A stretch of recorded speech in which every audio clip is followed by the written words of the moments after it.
So this talk now is basically just talking you through a bit of a project that we've been doing as a preamble to this conference, where we wanted to kind of map what the current landscape is of agility in people practices, so in HR. And what we used is Dave Snowden's tool called SenseMaker. How many of you have heard or seen about SenseMaker? Okay, I'll give you. So this is basically what we were hoping to do is to have a bit of a report ready for you guys at the conference. But we only managed to gather 55 stories, which isn't really enough for us to say anything definitive. So I'm going to basically show you what we did, give you an idea of what SenseMaker is about, show you some of the emerging patterns, and then hopefully get you guys on board to help us gather a few more stories so that we can actually get more of an idea of what is going on. So firstly, just quickly want to go through just some of what we did manage to gather. So we ended up gathering 55 stories from 21 countries, and the majority was from the UK, Sweden, and South Africa. So we kind of, Mikael from CRISP was involved, as was Pia Mia. So I think, our personal networks played a bit of a role in terms of where we managed to get stories from. Typical organizational profiles of those who responded. So 64% were from large multinational organizations. And then the majority were managers. So what was quite interesting is that most of the stories we got were from people who were not in HR, but telling us stories about the impact of HR on their organization's ability to be agile. Most of the respondents were from centralized HR functions. 71% told us stories about centralized HR functions that were basically organized in functional teams. So our question was, were HR working in cross-functional teams, or were they in, HR, OD, L&D, I want to call them silos, but I'll just say functional teams for now. But so mostly were centralized functional teams. And before I show you some of the patterns, because that's, I think, where it gets really interesting, I just want to quickly tell you something about SenseMaker. So you all heard Dave Snowden this morning. SenseMaker is a piece of software that he developed. It's probably been around now for almost 10 years. And it's based on all of the thinking around complexity and narrative that he's been doing in, the last 30 odd years. So you would have heard him say, you engage people in changing narratives, not in pursuing goals. And SenseMaker is basically the tool that we use to try and understand what that narrative landscape is. And so basically what it does is we've got narrative that provides context. So this is an actual screenshot of the question we asked. And you would see that we try and be as open as we possibly can in these questions. So in this instance, we just asked people, have you had experiences that you can share with us that would enable us to understand the impact that HR's agility or non-agility has on your ability to do your work or in your organization? You'll see that there's no hypothesis built into that question. It's quite open. When we do this, for example, to understand culture, one of our favorite questions that we like to ask is, if your best friend told you they'd been offered a position in your team or in your organization, what experiences would you share with them to encourage them to join or to discourage them from joining? So there's no hypothesis. It's actually a very great question to ask. And then the next thing that we do is we ask them to give their stories a name. That is the first kind of act of meaning making. If you name your story, you are already adding a new layer of meaning to the story. And then we ask them to self-interpret their story into a series of questions that are quite different to what people are normally used to answering. So you'll see there that we ask questions in a triad form. We also have typical multiple choice questions, and then we have these dyad questions. It's not quite similar to a Likert scale. It's more like a slider. But I think the most important thing here is that the storyteller has the power to interpret their own story. And this is really important because if you have analysts interpreting other people's stories, inevitably their bias creeps in. And there is power in the act of interpretation.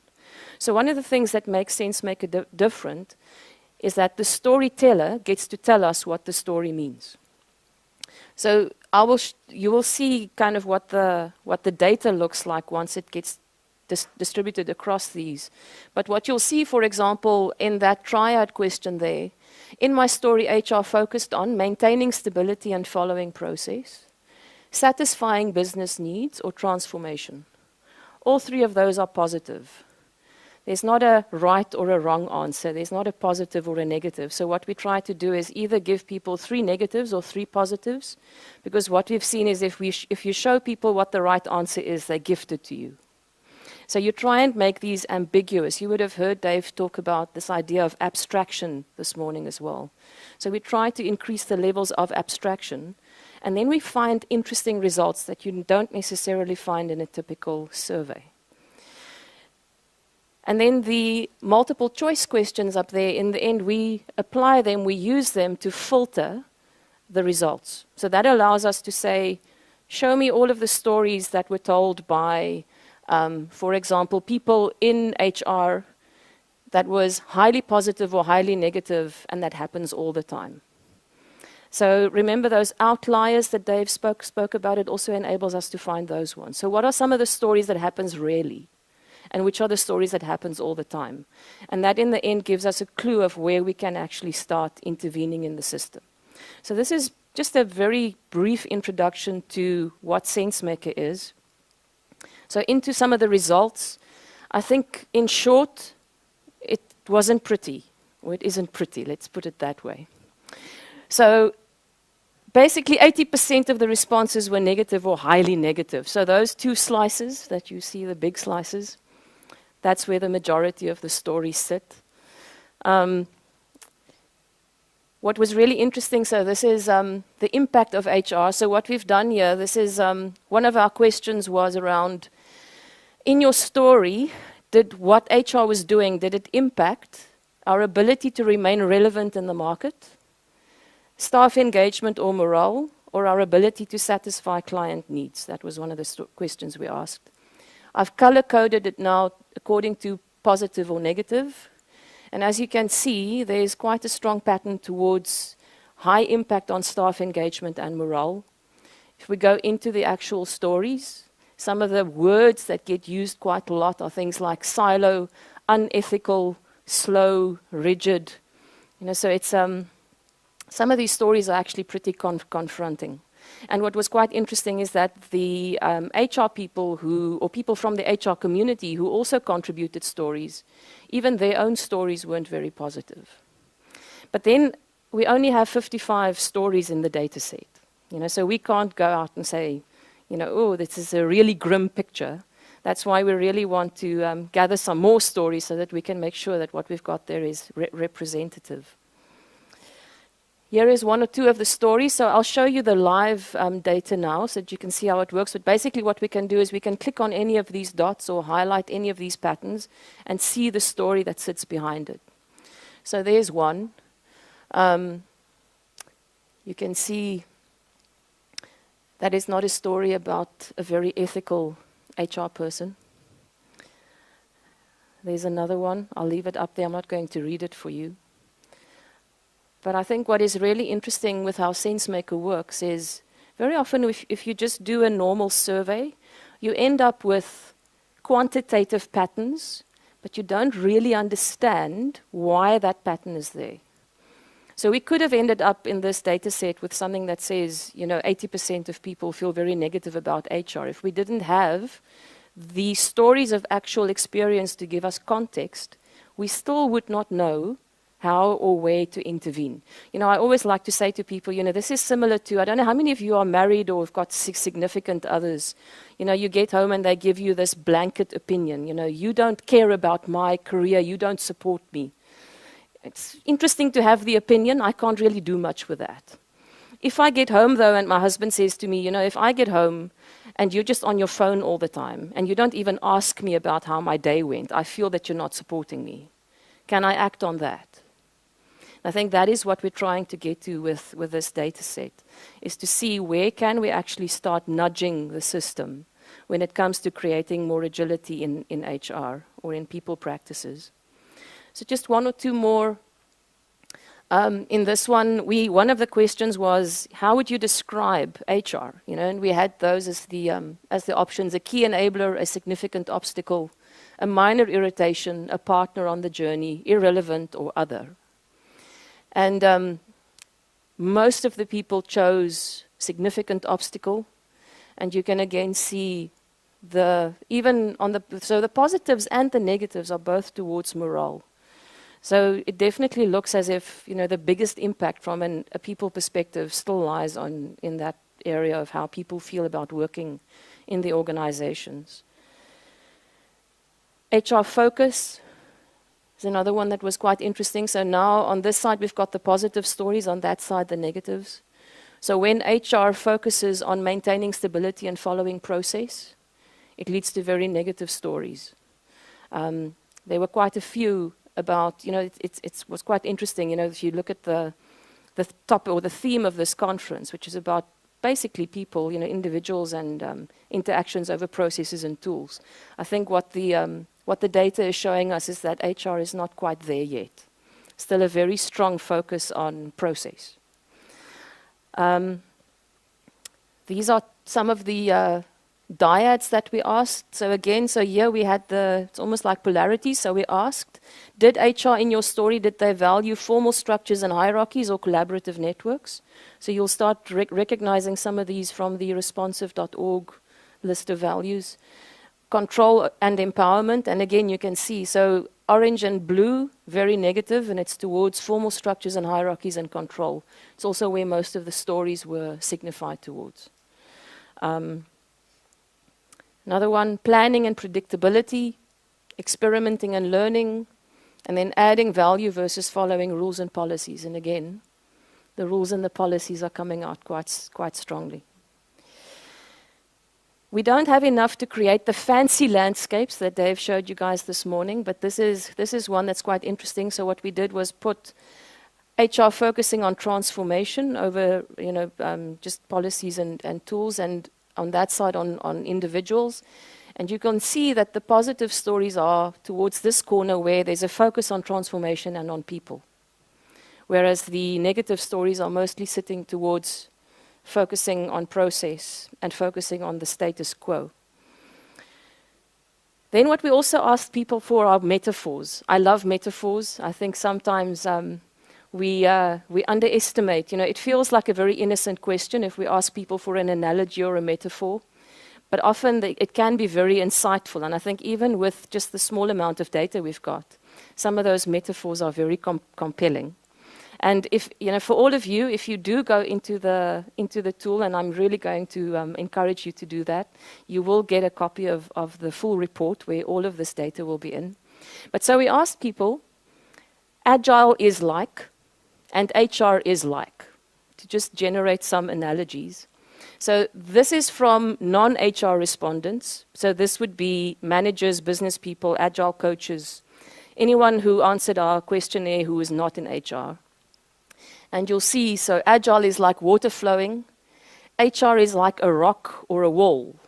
And that theme, I only pulled out a few.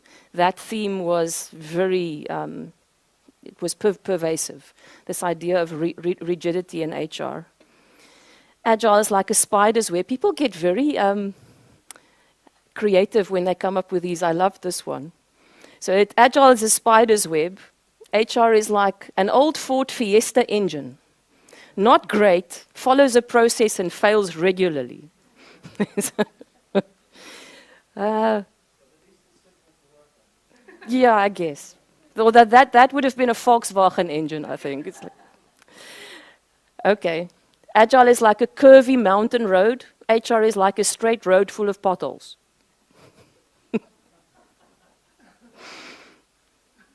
Agile is like sailing or surfing.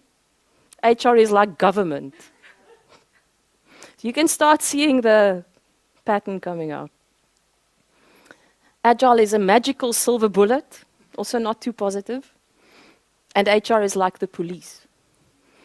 So can you see how the, focusing on structures and policies and creates this idea of rigidity?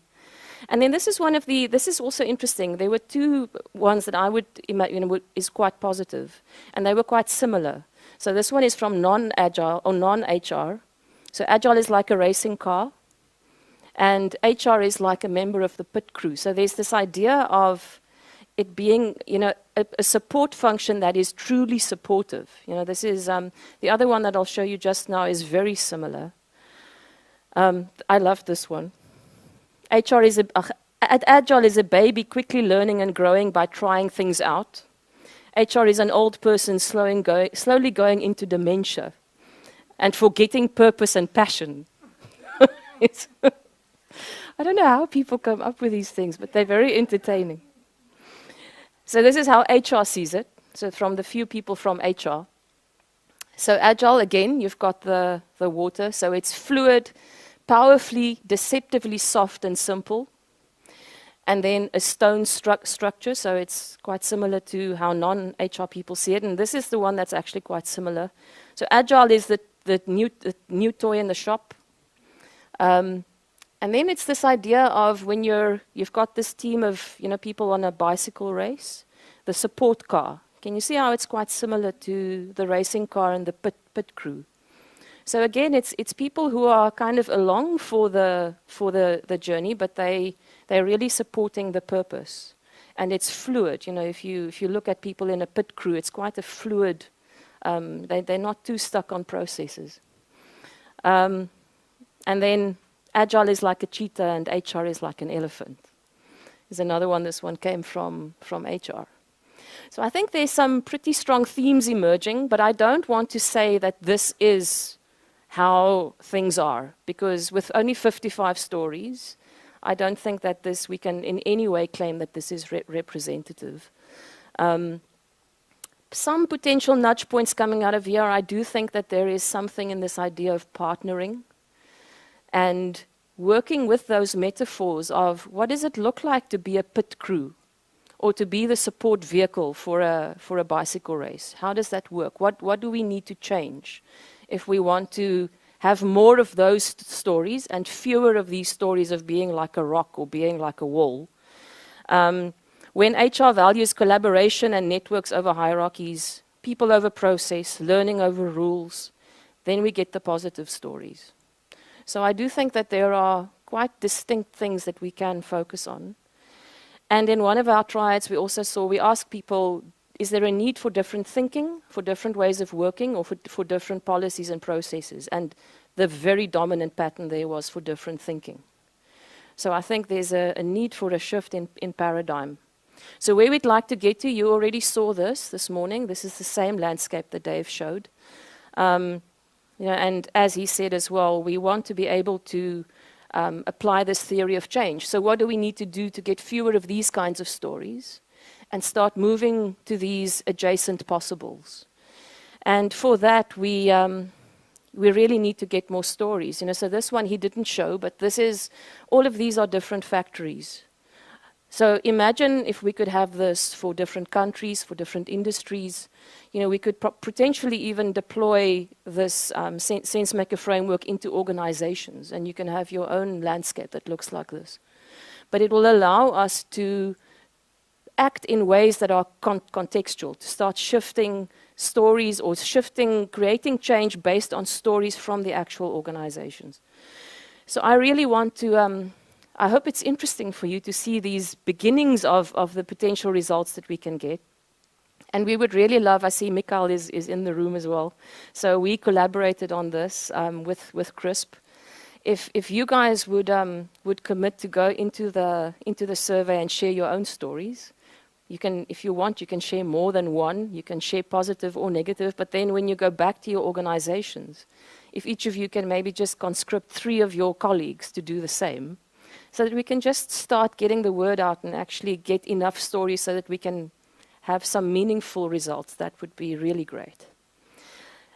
That is it from me. I started a bit late, so I don't want to keep you from lunch, but I I wanted to, do you have any questions, any comments? I think we've got a few minutes if you do. Yes. As many as we can get.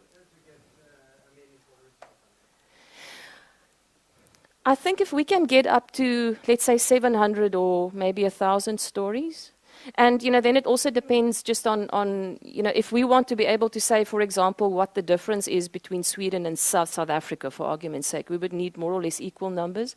But I think just to get a general idea of, in the global context, how people are seeing this, I think if we can get to 1,000 stories, it will already be better than 55.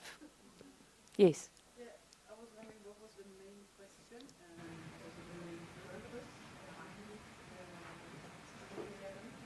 So what we wanted to do, this was a crazy idea Mikael and I had last year when he invited Dave and I to come, is to see if we could basically create a report that maps the current state of Agile in people practices and to potentially then repeat it annually. Almost have a report, but then also to use it as a bit of a test to see if we can't create an instrument that can then be potentially be used inside organizations as a bit of a, like an auditing tool, I guess, to create these landscapes that informs a completely different theory of change, as Dave described this morning.